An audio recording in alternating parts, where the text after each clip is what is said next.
ओम शांति। जीवन भर के लिए मुक्ति का उपाय। अधिक सोचने वाले इस वीडियो को जरूर सुनें। सारी चिंताओं से, दुखों से मुक्त हो जाएंगे।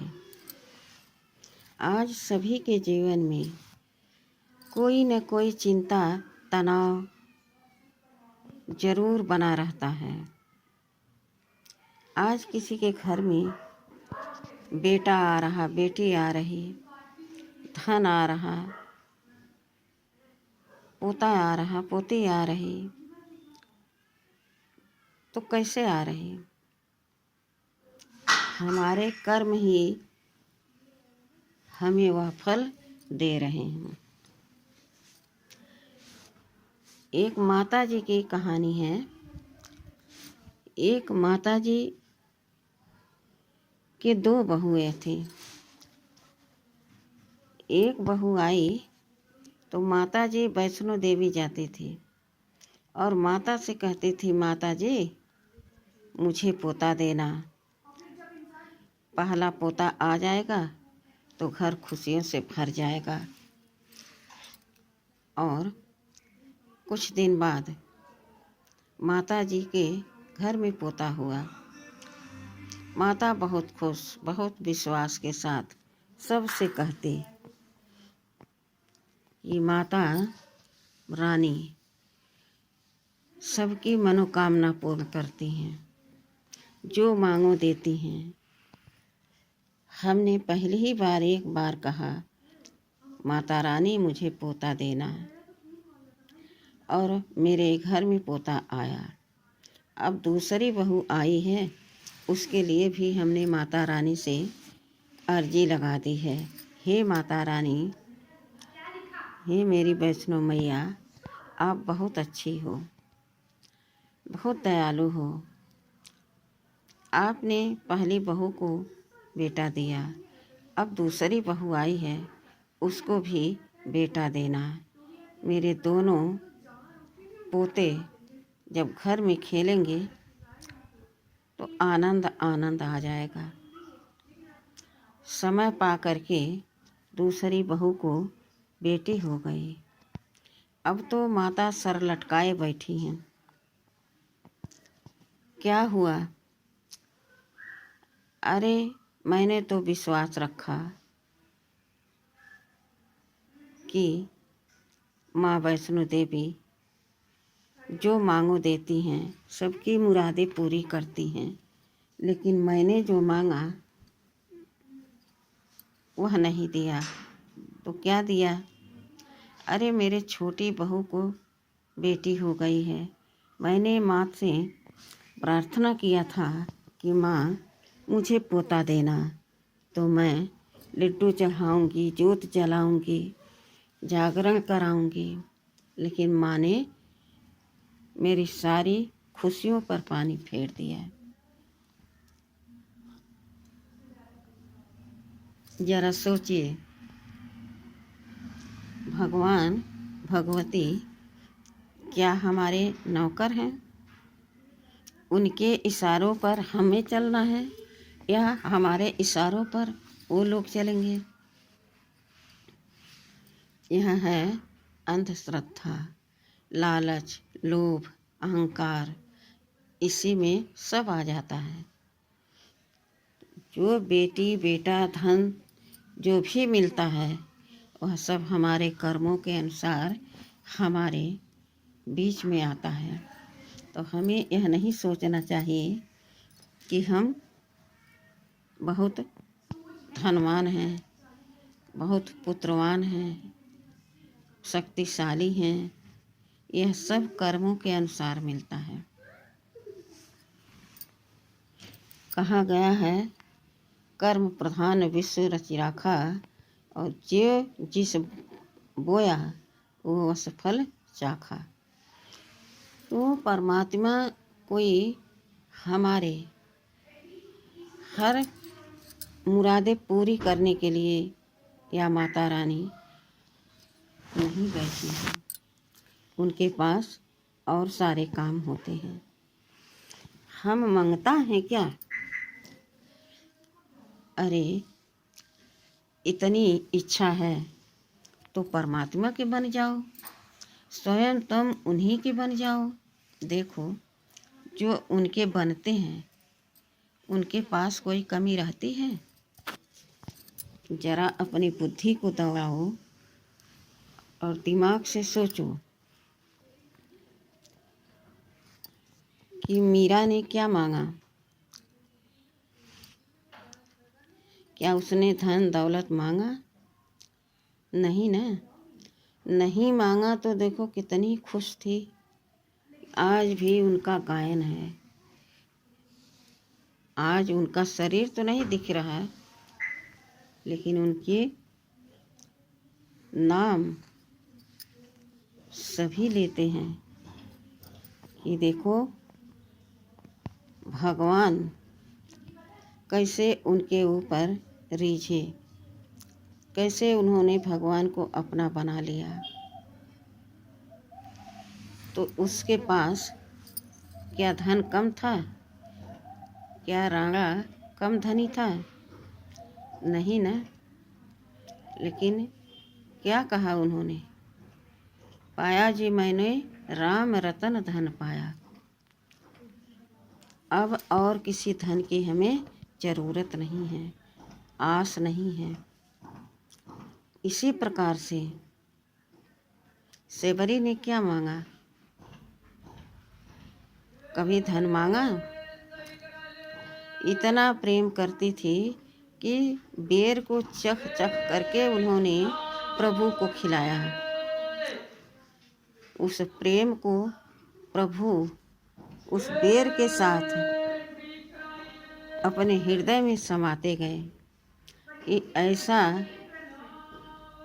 प्यार करने वाला हमें भक्त आज मिला। जो बेर खट्टे न हों, हमारे प्रभु के मन खट्टे न हो जाएं। द्रौपदी ने किसको पुकारा? 5 पति थे और सभा में पितामह भी बैठे थे, द्रोणाचार्य भी बैठे थे, सभी सज्जन वहाँ थे, लेकिन कोई उनका मदद करने के लिए आगे हाथ नहीं बढ़ाया। तो भगवान भी देखते रहे। जैसे भगवान का नाम लिया तो भगवान कैसे आ गए और सभा में लोग क्या देखने लगे? यह नारी है कि सारी है? यह तो जैसे पहाड़ लग रही है, घटने का नाम ही नहीं ले रही है। वस्त्र का ढेर लग गया। तो सोचिए किसका सहारा चाहिए?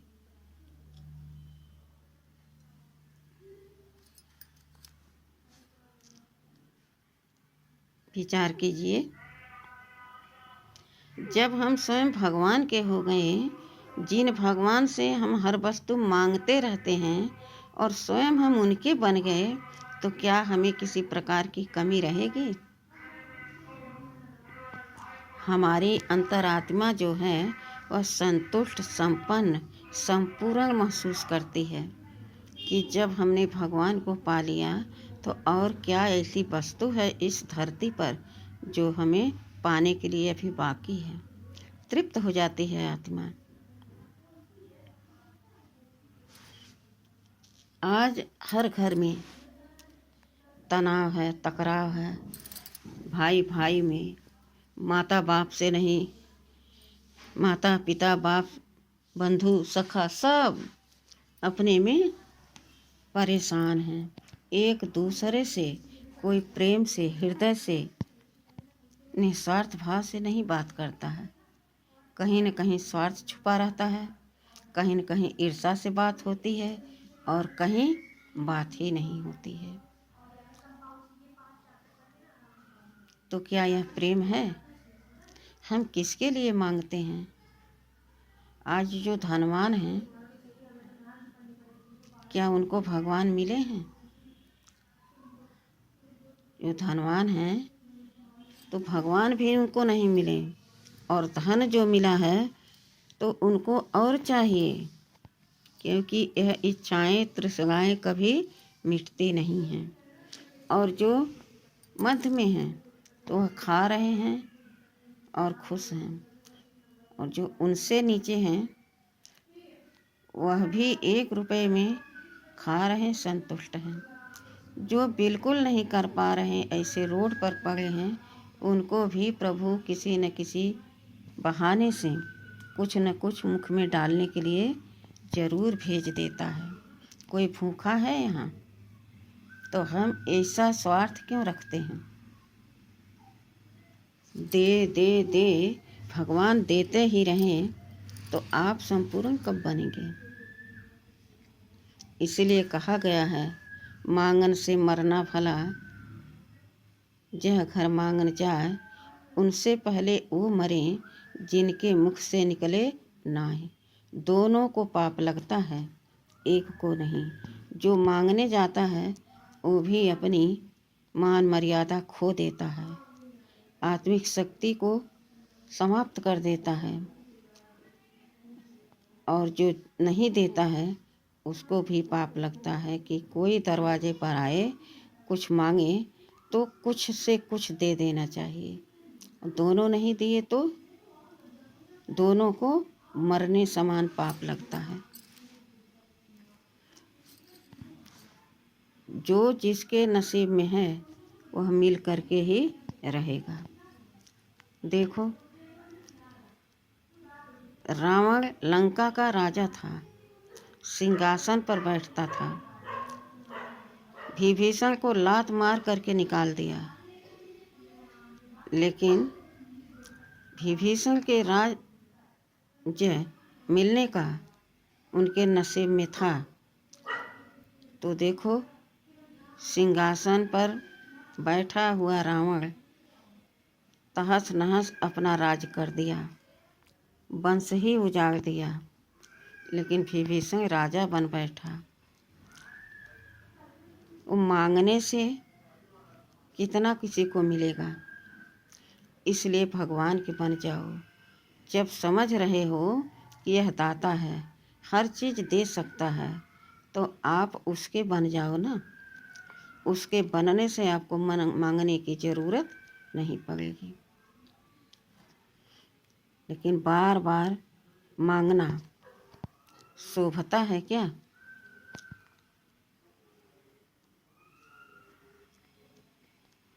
देखो, बाली को और सुग्रीव को देख लो,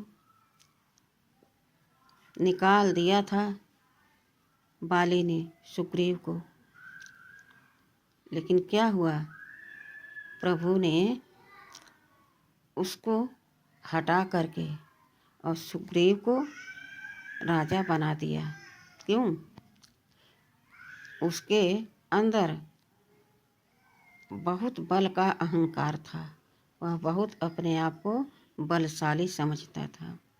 तो यहाँ पर अगर इंसान को कुछ मिल जाता है तो वह दूसरे को रहने नहीं देना चाहता है। यह मेरे सामने क्या है? तो भगवान सब देखते रहते हैं, उसी अनुसार आप फिर कर्म करना शुरू करते हो और उसका परिणाम आपके सामने आ जाता है। राज, सत्ता और पुत्र पुत्री, नाती पोता, माता पिता कब तक किसके साथ रहते हैं और कितना सुख भोगते हैं?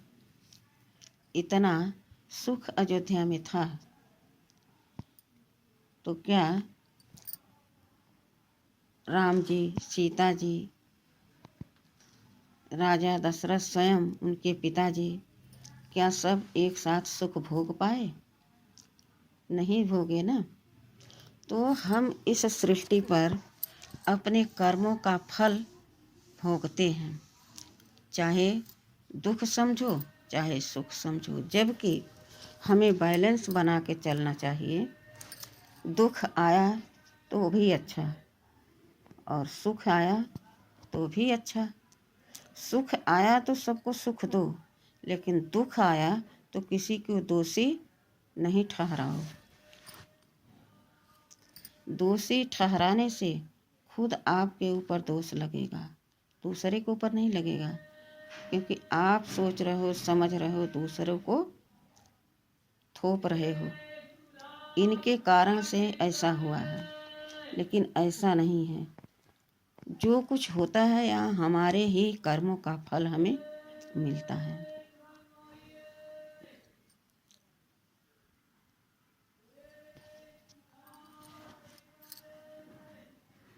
तो अपने सोच को अपने अनुसार मत चलाओ। अरे भगवान के संतान हो, भगवान के बच्चे हो, 5 तत्व के शरीर में हो, तो यह 5 तत्व तुम तो हो नहीं। यहीं पर यह शरीर खत्म हो जाएगी, लेकिन तुम्हारे साथ क्या जाएगा? मनुष्य आत्माओं का प्रेम, दुआ या भगवान का वरदान, भगवान का ब्लेसिंग तुम्हें मिलेगा। किस प्रकार से क्या कमा रहे हो, क्या तुम्हारे साथ जाएगा, इस पर विचार करते रहो और सत्कर्म करते रहो। बेटी बेटा आज किसी का कोई नहीं है। सब अपने अपने कर्मों का फल भोग रहे हैं और अपने अपने कर्मों के हिसाब से संबंध मिल रहे हैं। चाहे बेटा बेटी कोई भी हो, शादी विवाह हो, पति पत्नी का रिश्ता हो, सब कुछ हमारे कर्मों के आधार पर हमें मिलता है। कहा भी गया है, कर्म बड़ा कि भाग्य।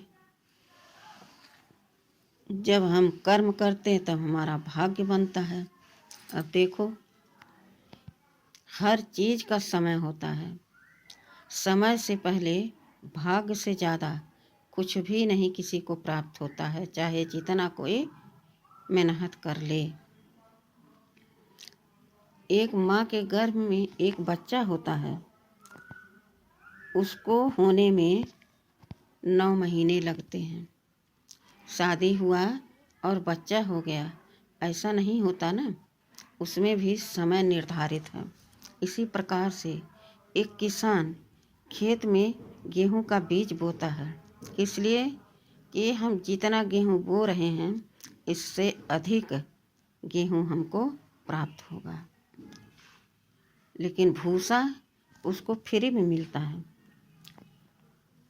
भूसा के लिए वह बीज नहीं डालता है, लेकिन भूसा फ्री में मिलता है। सभी जानते हैं कि भूसे के लिए बीज नहीं डाला गया, लेकिन बीज कि इससे कई गुना हमें गेहूं मिलेगा, लेकिन फ्री में भूसा मिलता है। इसी प्रकार से हमारे अपने कर्मों के अनुसार हमारा जहाँ लेन देन होता है वहाँ हम जाते हैं। और यह बेटी बेटा पोता पोती यह सब फ्री में मिलते हैं। तो आखिर कितने दिन तक तुम यहाँ जियोगे? जो बीज बोया जाता है, जो किसान बोता है, वह भी समय पर ख़त्म हो जाता है। फिर से नया बीज बोना पड़ता है, तब उसे फिर से गेहूं का रास तैयार मिलता है और भूसा फ्री में मिलता है। इसीलिए हम जो कर्म करके आए हैं संबंध संपर्क में, यहाँ चुकतू हुआ तो हमें उसके लिए नया चोला चाहिए। कर्म करने के लिए नए सिर से बोना पड़ता है हमें अपने कर्मों का बीज। तो हम जब फिर नए जन्म लेते हैं तो वहाँ नए संबंधी भी मिलते हैं। यह संबंध संपर्क सब क्या मिलते हैं? फ्री में मिलते हैं। जैसे हम लेन देन करते हैं तो वह सब हिसाब किताब चुकतू करने के लिए यह रिश्ते मिलते हैं। यूं ही कोई रिश्ता नहीं बन जाता है। तो जो भाई बहन इस वीडियो को देखेंगे समझेंगे तो आशा करती हूँ कि उनके समझ में आ जाएगा। जो चिंता करते हैं वह सभी चिंताओं से मुक्त हो जाएंगे और परमात्मा के ज़रूर बनने की कोशिश करेंगे। और मैं दावे के साथ कहती हूँ कि परमात्मा के आप बन गए तो सब कुछ आपका हो गया। समझ लो कि पूरा विश्व आपका है। भगवान हमारा तो पूरा विश्व भी हमारा है। इसी उमंग उत्साह से आप अपने पुरुषार्थ करते रहो। सच्चे और अच्छे कर्मों का फल अच्छा मिलता है और अच्छे फल से हमें सुख महसूस होता है, शांति का अनुभव होता है, रिश्तों से प्यार मिलता है और प्यार से तकरार खत्म हो जाता है। तो हमें क्या करना चाहिए? निस्वार्थ भाव से सभी की सेवा करनी चाहिए। चाहे घर परिवार में आप भोजन बना रहे हो या कहीं और कोई काम कर रहे हो, स्वार्थ न हो। अच्छा, ओम शांति।